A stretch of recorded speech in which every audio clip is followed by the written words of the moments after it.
السلام علیکم ورحمۃ اللہ۔ میرے دوستوں بھائیوں، آج کا ٹاپک ہے عمرے کی سعادت۔ عمرے کی سعادت حاصل کرنے کا جب بھی آپ کا ارادہ بنے اور جب بھی آپ نے پروگرام بنا لیا کہ عمرے پہ جانا ہے، آپ اپنے حلقہ احباب کے ساتھ اس وقت ذکر کریں اس کا جس ٹائم آپ کے ہاتھ میں آپ کا ویزا اور ٹکٹ ہو۔ یہ آپ کو نصیحت کی جا رہی ہے روحانی ٹیچر کے سننے والوں تمام دوستوں۔ جب آپ کسی سے پہلے ذکر کر دیں گے، ہوگا کیا کہ پہلی صورت میں آپ کے معاملات میں رکاوٹ آ جائے گی۔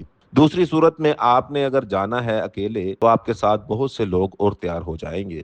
اس صورت میں آپ پریشان ہو جائیں گے۔ اس لیے ان ساری معاملات سے اور پریشانیوں سے بچنے کے لیے آپ سب کو نصیحت ہے کہ عمرے پہ جب جانا ہو تو کسی کو بھی نہ بتائیں۔ آپ اپنے معاملات سارے فائنلائز کریں۔ جب سارے فائنل ہو جائیں تو ایک دن پہلے ایک میسج براڈ لسٹ بنا کر اس میں فارورڈ کر دیں کہ میرے لیے دعا کیجئے، میں آپ کے لیے ادھر جا کے حرم میں دعا کروں گا کہ اللہ میرا سفر آسانی کے ساتھ کر دے۔ اس نصیحت کو یاد رکھیے۔ بہت شکریہ۔